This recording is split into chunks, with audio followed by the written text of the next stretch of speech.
I'm Chantal. First of all, I want to just point out to you all that there are headphones, and I can't recommend the headphones highly enough. It blocks out all of the background noise, and it allows you to focus on what's being said. So that would be a benefit of you, please, can you grab some headphones, or the lady at the back will hand them out to you if that's easier. So just put your hand up if you would like some headphones, please, and they can make those available. Thanks. What we're all here today is to talk about international travel. So I am delighted to be joined by four very well-travelled and experienced panellists, and I'm just going to introduce them briefly and then let them tell you a little bit about themselves. So first of all, we have Chloe van Dalen, who is a disability consultant, content creator, writer, interviewer and speaker. This is Chloe. Where was my round of applause? Then we have Josh Wintersgill, who is the founder of Able Move and Easy Travel Seat. This is actually really good. You're sitting in the order that I've got as well. Emily Yates, who is a journalist and speaker. And finally, but by no means the least, is Chris Wood, MBE. Chris is a campaigner and lobbyist in aviation and disability, as well as an aviation accessibility consultant.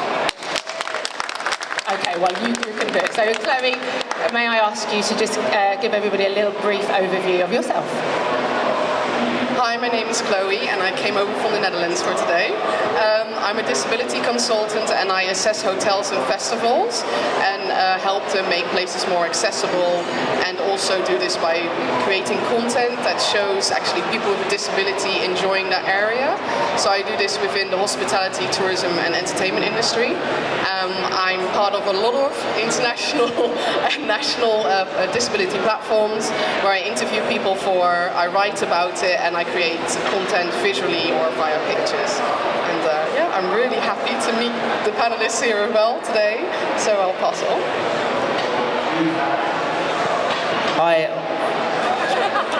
Hi, Josh Wintersgill, founder of Able Move. So I started the business back in 2018 with the issues of trying to get from my wheelchair to an aircraft. I was very lucky to meet Sir Stelios, the founder of EasyJet, who invested in our company to get it off the ground. That was a pun. And I've been going with that for the last sort of 3 or 4 years. And then COVID hit, and I realised that the industry wasn't doing enough during that time to protect disabled passengers, and decided to start doing some research which caught some international attention, of which we influenced some change at an international level in terms of how airlines support passengers during that difficult time. I also work with the Civil Aviation Authority here in the UK.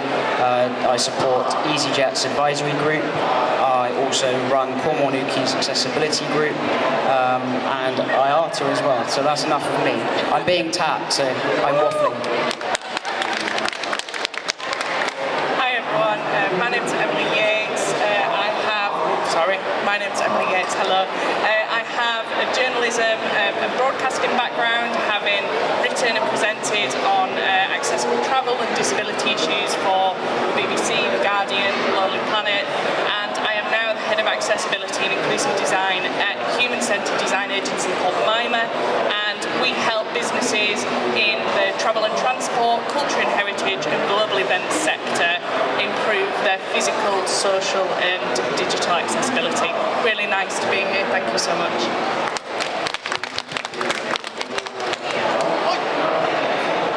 Can everybody hear? Sorted. So my name is Chris Wood. I'm founder of Flying Disabled. I am 1/3 of Air for All, putting power wheelchairs on aircraft, and 1/4 of Rights on Flights. Got that right, haven't I? So that's enough about me. If we can move this along, there was a recoupling last night on Love Island, and so tonight is very, very crucial that I'm home for 9 o'clock. That's all I'm saying, okay? It's that serious. So where are we starting, Chantal? Would you like the mic back? Would you like the mic back? The only reason I'm doing it is because I get the mic. So, first question 1. And Chloe, I'm going to ask this to you to start off with. What are some of the major barriers that disabled people face when travelling internationally, and how can these barriers be mitigated?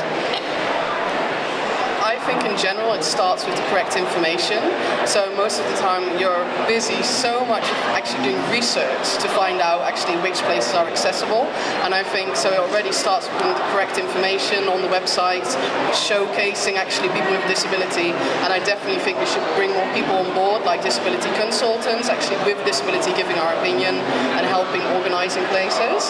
And I think you can explain a little bit more further on the question. So I'm going to pass it on to you. Okay. It's a really dark hole, this one. But in simple terms, the biggest issue internationally is the issues around the legislation and the inconsistencies that we see in terms of how the service for passengers is delivered.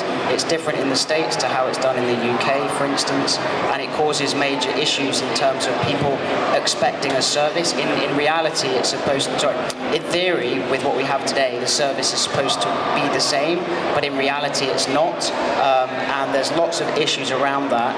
I'm not going to bore you with all of it, but the crux of it is there needs to be better harmonisation around legislation internationally. Yeah, I would agree with what you both said. I think for me the key that we really want to get to is a seamless end-to-end experience, which we're currently not seeing at the moment. And I think with that comes a marrying of built environment accessibility, regardless of what transport field you're looking at, digital accessibility in terms of finding the correct information beforehand, as you very rightly said, Chloe.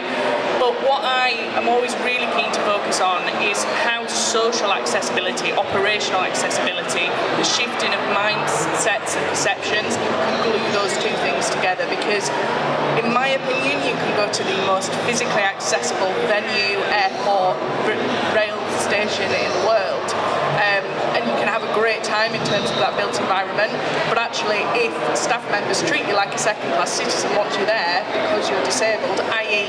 that operational accessibility isn't there, then that physical access doesn't always count for all that much. So for me that glue is really, really important.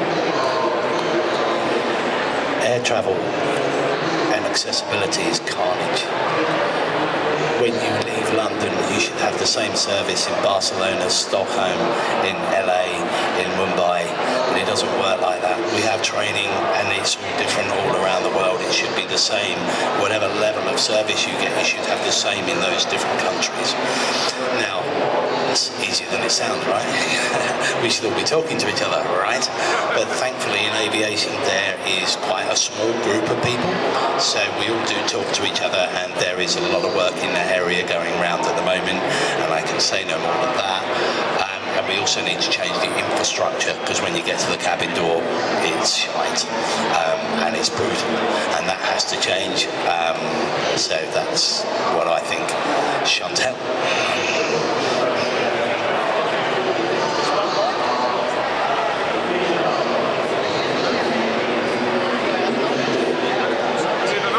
So another thing that I would add to it is, I know, so in the Netherlands, when I fly with an airline, I have a specific code if I become a member. I would love it if, so I need a specific, when I fly more than 2.5 hours, I need to bring a chair to keep my leg up when flying. But every time when I make a new reservation, I have to re-explain my story. It gets sent to multiple different departments. If we have an ID number that's connected to like a business lounge pass of that airline, why can't we just add it to my document, that I don't every time have to tell my story, you're in tears, you're in frustration because that person doesn't understand you, tell you it's not true, you get passed on again. And I think this would save a lot of time, but also for me, frustration and pain in a way for every time having to repeat my story. So in that sense, I think it's also, if they improve the way of documenting certain information, that would also already make a big difference and save time for both of us. Yeah. I've got one now. I've got my own. Sorry. Thank you very much, everyone, for that.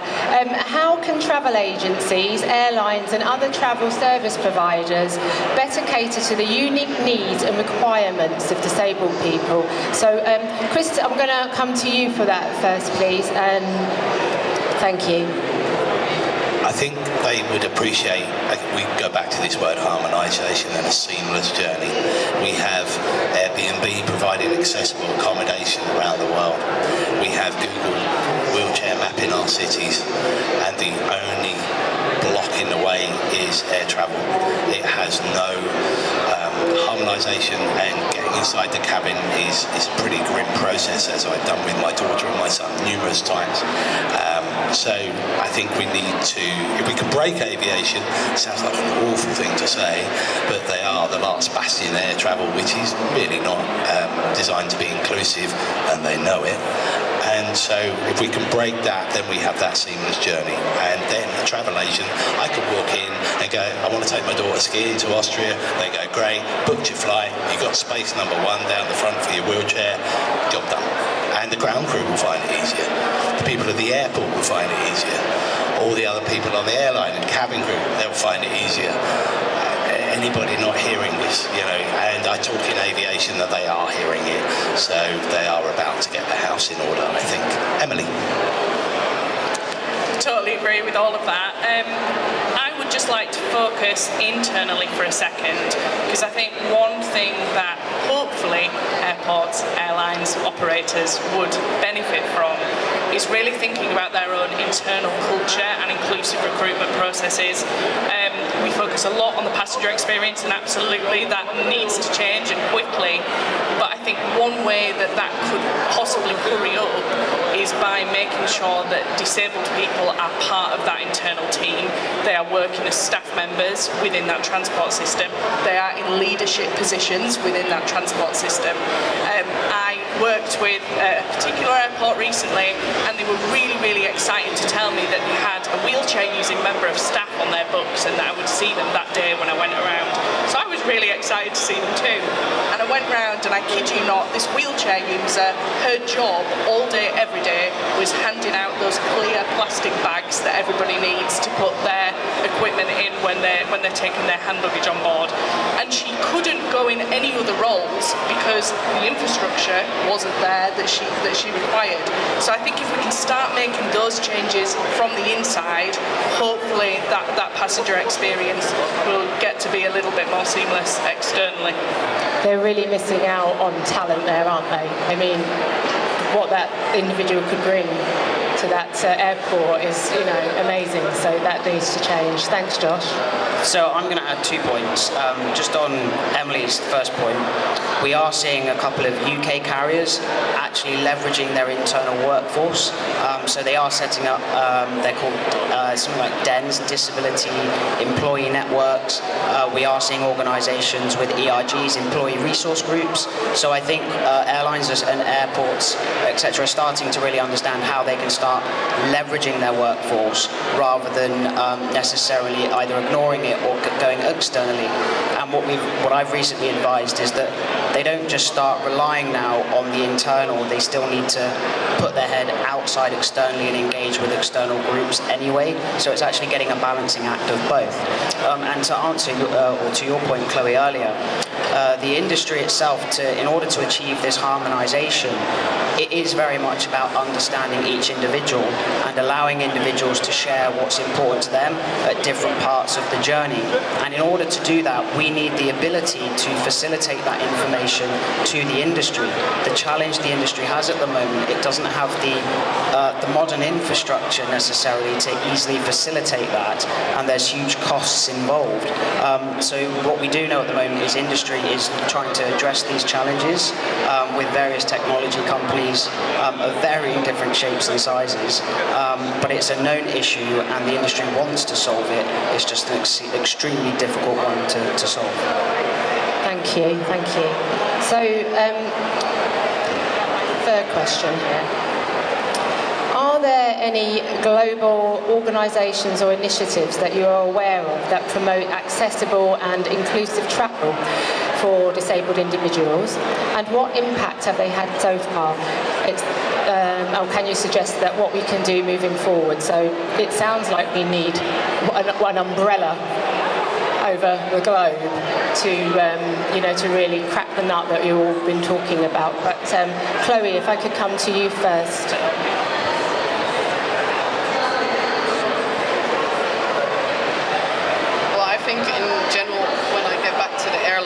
is talking about is they should also, with hostesses, already include it in their teaching form.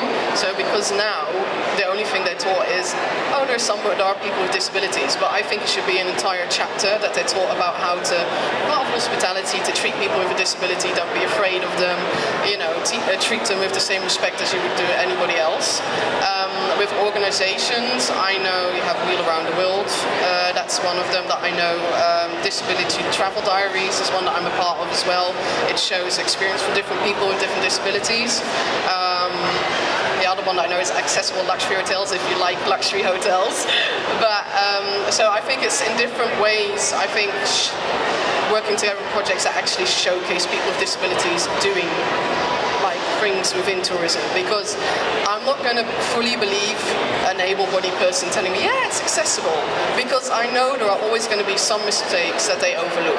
And definitely if there's nobody on the board with a disability, I'm not fully going to believe you. And it shouldn't be just one, because of course I can't share the experience with somebody who's deaf or somebody who's visually impaired. I think, yeah, there should be one of each. And the same as he's an electric wheelchair, I'm not. That's also already a difference. We have different needs. So I think they should actually have a group of multiple different people, and if somebody's working behind a desk, they're just scanning the passport. Why couldn't I be doing this from my wheelchair? She's sitting in a normal chair, what's the difference? So I think also in that way we have to help them think outside the box. We're very used to doing that. I just think sometimes able-bodied people still need to learn that part. And I think they can still learn a lot from us, because we always found a creative solution. Well, there's a huge diversity in disability, isn't there? It's not just we have one disabled person and that will answer all the questions.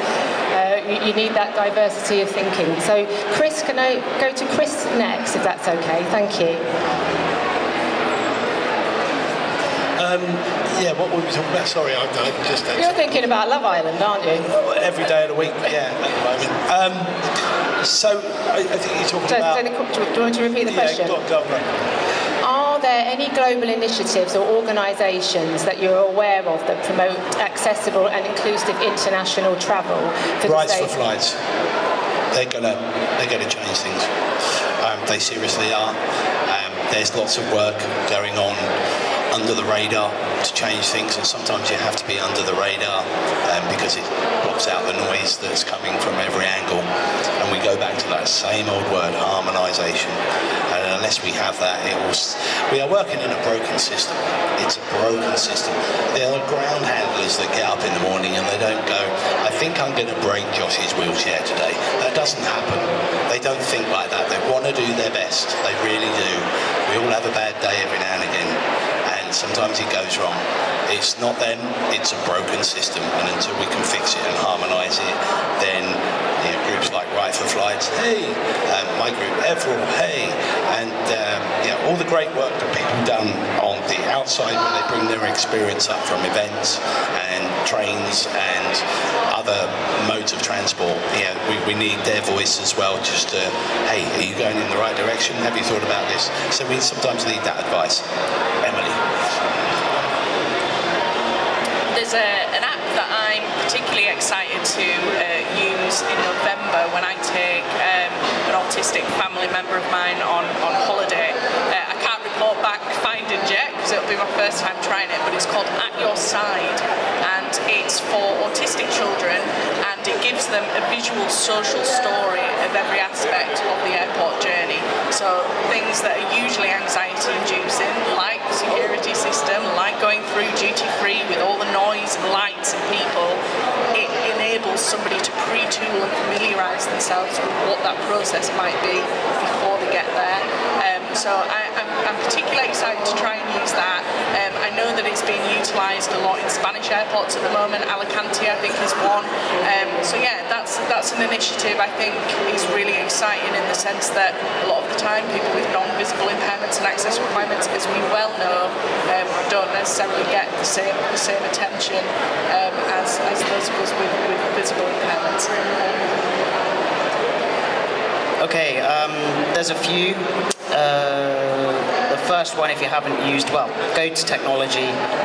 You do have Welcome Me, so if anybody hasn't used it, I suggest using that from a UK point of view. There is also another app coming out called PRM Assist, which is also worth checking out. But in terms of a little bit more international, everyone, or most people in here, have got these hidden disability lanyard schemes, and they actually originated within the aviation industry. They started here at Gatwick, and I think we've got one of the ladies in here. Ruth, put your hand up. Ruth is one of the lovely ladies over at the Hidden Disability team, as the business development manager, and this is now starting to take the US a bit by storm, which is fantastic news. So I think in terms of this has really elevated the understanding of staff within the industry to better support people with hidden disabilities. So I think from a pioneering point of view and a global initiative, I think this is probably the one for me that sticks out the most. Oh, that is such a good answer. We actually are in 220 airports now globally.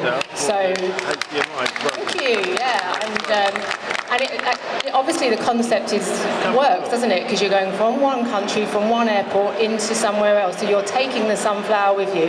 So even if that destination airport doesn't know about it, they will do, because sunflower wearers are going there, and sunflower wearers are really helping the sunflower grow and spread its seeds. Do you like that?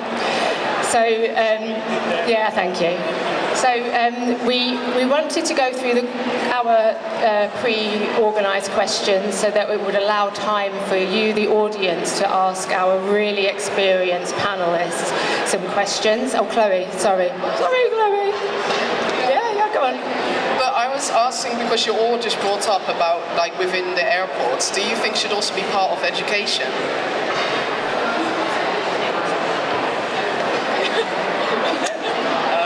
You mean education in industry, or you just mean in general? When they actually go and apply for that. So when they apply for the job, Chloe's saying.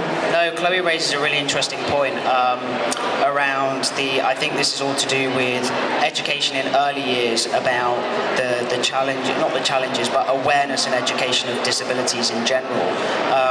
We know that children in particular have brains like sponges, and they absorb so much. And I remember one of my ex's daughters. She was 8 years old, and she'd known me for about 5 or 6 months, so it took her a little bit of time.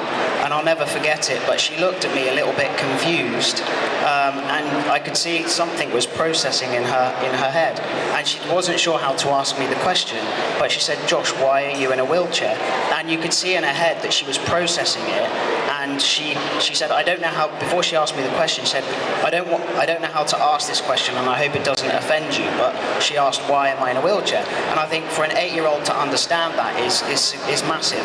And the only reason why she asked that is because she grew up partly for that period of time around me, and she got to know me and have the confidence. So I think there's real power in educating young people and making sure that young people are around people with disabilities, because then over time it becomes this kind of unconscious bias, or it's in their brain and it's there, and it then starts to become more of the norm, I suppose.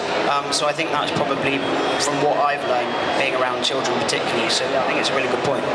I think Chris could also probably add to that after you, Emily, with I was his just going to experience. really quickly say it, and hopefully then they can start educating the parents too.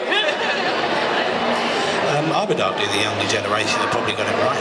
My kids don't see racism, disability, ableism. This is a natural world of life.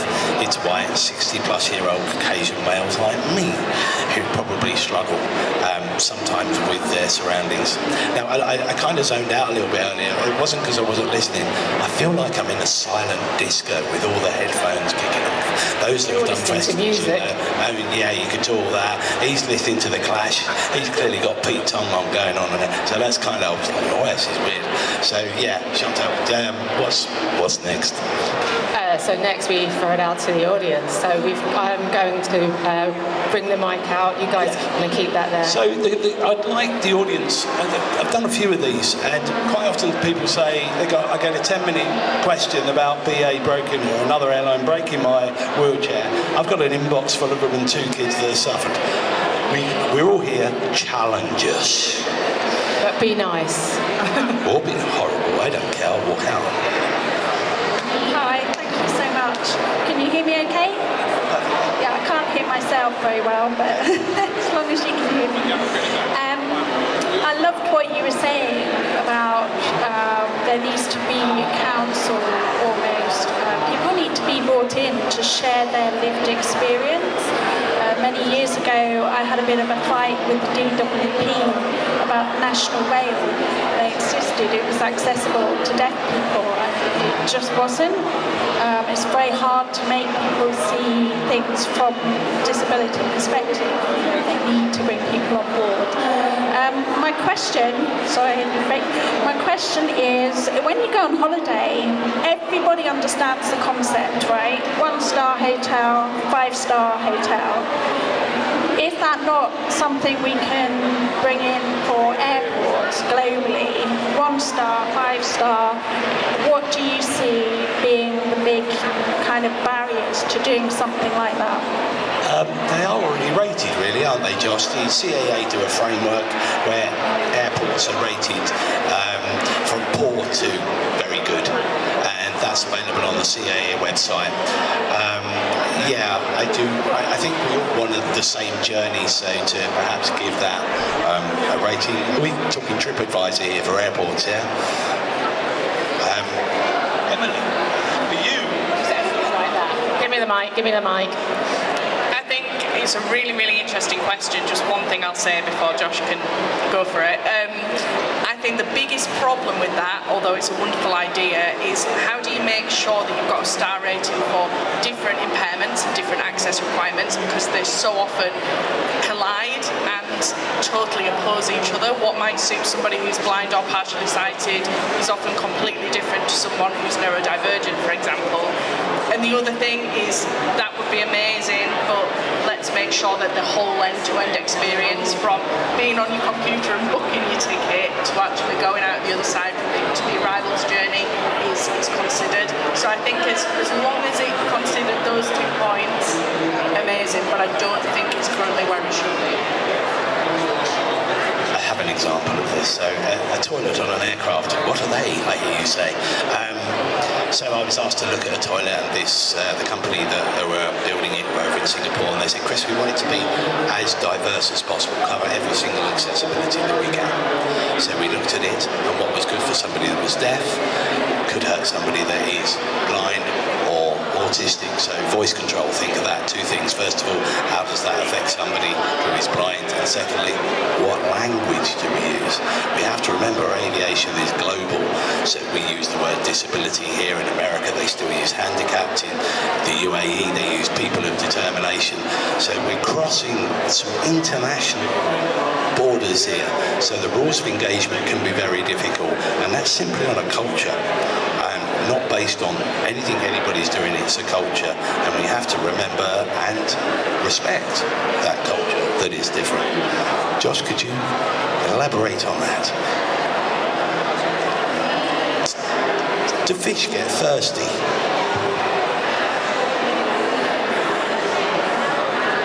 Do fish get thirsty? I'm not reading between the lines. Are you? No? Okay. No, I can certainly add to that. So culturally, it's a massive challenge. What we know around the CAA is, yes, they do audit airports, and it's very specific in how they do that. There's certain criteria, but I think actually there's the power in the community to almost be rating airports and airlines themselves. We know that Access Able go around and do audits, and that is done by and for the disabled community. And I think it's good that people say that have hard of hearing are able to go and do their own audits, and people with physical disabilities can do their. So it's the reviews are specific to the individuals in which are doing those audits, because I think, again, it's one of those difficult ones. So you look at someone like me and Chloe, and we can have very, very, very different needs, but yet technically at the moment under international codes, we would be the same, and that causes a lot of confusion for the industry. But actually, what we do know is when airports have to be reported and it be publicly available, airports don't let airports. So it does create some form of competitive nature. So I'm not against them. I am, I suppose, for them in certain aspects, but it's the way in which they are audited and reviewed is where part of the issue lies for me. And I think it should be done by the disabled community themselves. I'll just keep it short. I agree with that. And so then we can go to the next question. I'm just going to go to this champion we have here. Thank you. So I have a quick question, and I know it's probably complicated to answer, but I would love to walk away from this panel with something actionable, in the sense of we're all seated here, we're all, experiencing part of the problem. What can we do to be part of the solution today? I think in general is sharing your experience, most definitely, and like you said, there are so many groups you can join to share your experience, to make it more clear for what, with your disability, what would align with extra information they need. I think some companies, if you contact them as well to figure out, okay, where do they need extra advice, and if you say like, I'm going to travel, then they say, okay, could you maybe give us feedback on these points? So that's what I usually like to do, and then I know what they specifically look for, and then when I travel, I'll make sure that I make videos of that specifically that I can share with them or document it. And I don't know.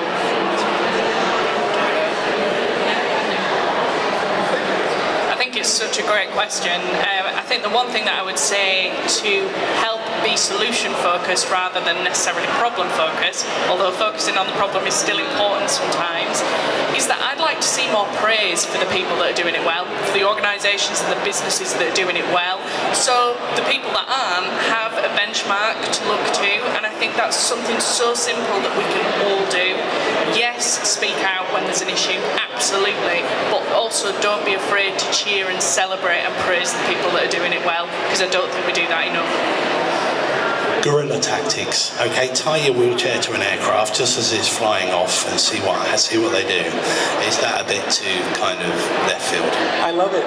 I'll record it. I'll send it to you. There was a guy in Ireland who contacted me and said, Chris, I can get 10 minutes there and we'll get on this Irish airline and we'll cause them all sorts of havoc.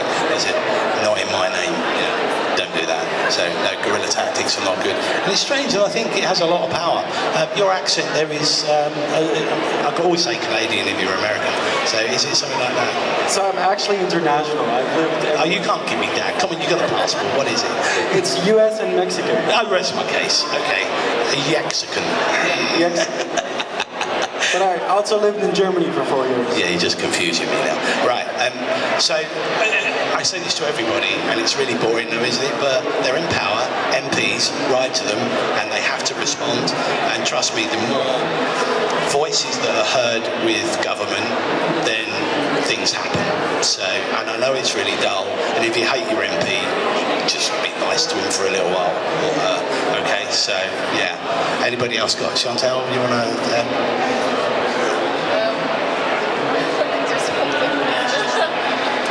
Another one for you. I know in the Netherlands with Schiphol, they do a few times a year. You can sign yourself up. They have you can go around the airport with when you have a disability and give them feedback, and they'll give you a form of questions they have, and then they have a panel. You can actually sign up for it. So maybe multiple airlines have this. I don't know. At different airports around the world, that you could contact them like, hey, I'm going to be in your airport during this time. Will you be having one of these panels? So if it's something you enjoy. Thank you very much for the question. That was a good question. And the press to power of the customers, the clients, really does work. And I think the point that you raised about the MPs, I am guessing that hardly anybody here has ever contacted their MP. That's what they're there for. That's what they're paid for. So I would implore you to do that. You have a question? Hi there, thank you so much. Emily, you touched on a subject that's very dear to myself as an autistic person. Can you hear me okay? Yeah, brilliant. I know you were speaking on behalf of more children aspect of it. But obviously my work has, I've been travelling quite international. I'm not just autistic, but I'm also a person with special needs, and it's very, very scary for me as a Down syndrome autistic individual. Is there anything that you can recommend? Obviously, the stuff that I'm doing is I'm going by myself. I'm not going over with a support worker.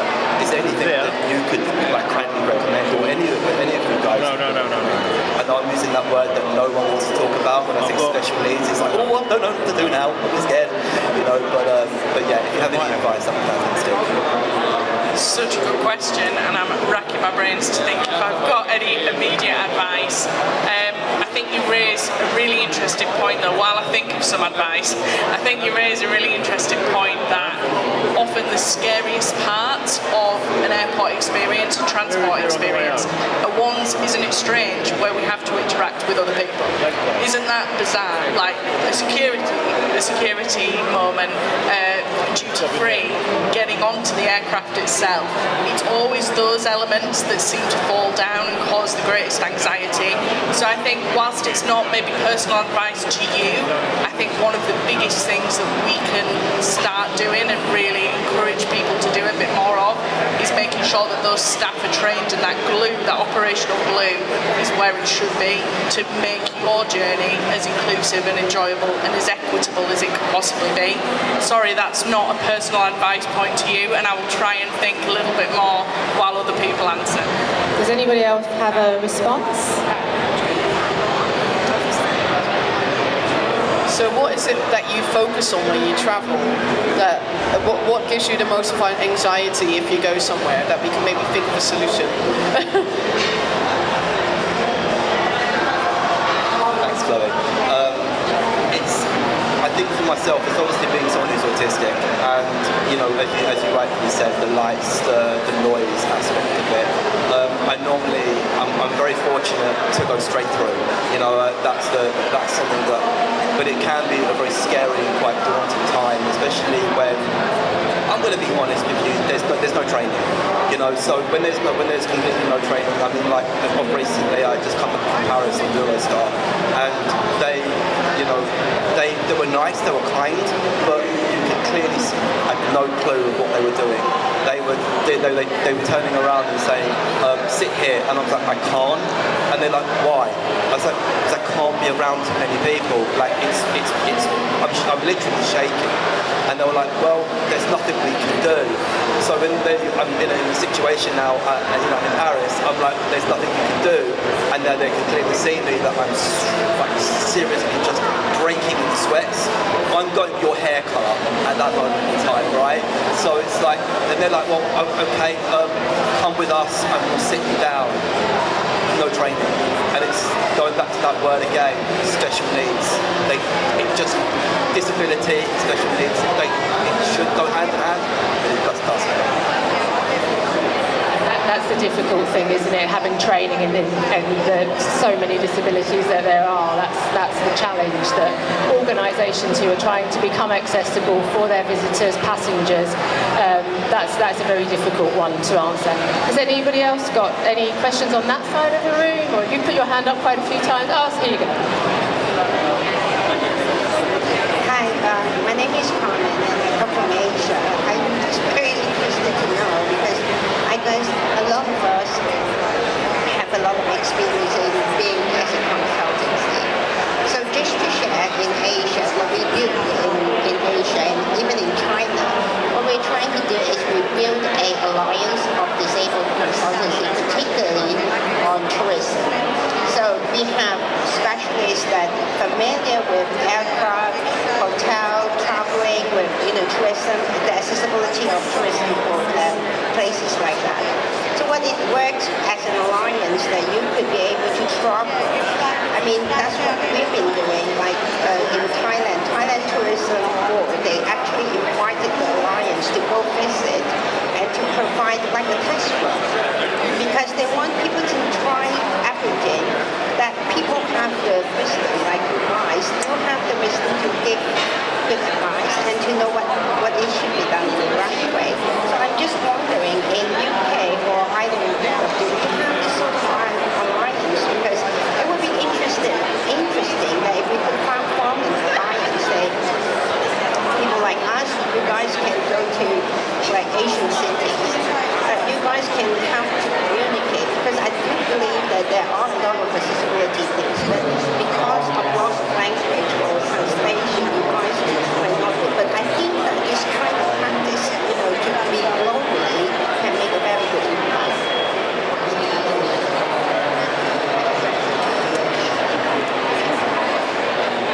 Okay, so do we have an alliance with other countries such as in China, Asia, where we share best practice, consultancy, that kind of thing? Okay, I'm going to try and tackle it. It's a difficult one. I think a lot of these actually point to government in terms of having relationships with international partners where, the government are learning best practice elsewhere as well to bring into here. And we know that that's not really happening. And in terms of an alliance, what I really want to see within the aviation industry is a program that helps upskill people with disabilities who have a passion in aviation for them to become the experts, because we don't see enough of that, and we know that when we have more experts in the room that really know what they're talking about, that also just so happen to have a disability, it becomes extremely powerful. And I'd like to see potentially government or the aviation industry, actually start investing in some programs to upskill people with disabilities and bring them in, because I think there's so many of us that are very passionate, that want to contribute, and one way could be doing that is through upskilling. So I think that's quite a good area. Thank you. I think that also answers your question earlier, doesn't it? I'll come back on something about alliances, because a few moments ago I said, write your MP, it's a good thing to do. But government, the trouble with this, they change. Ministers change, governments change.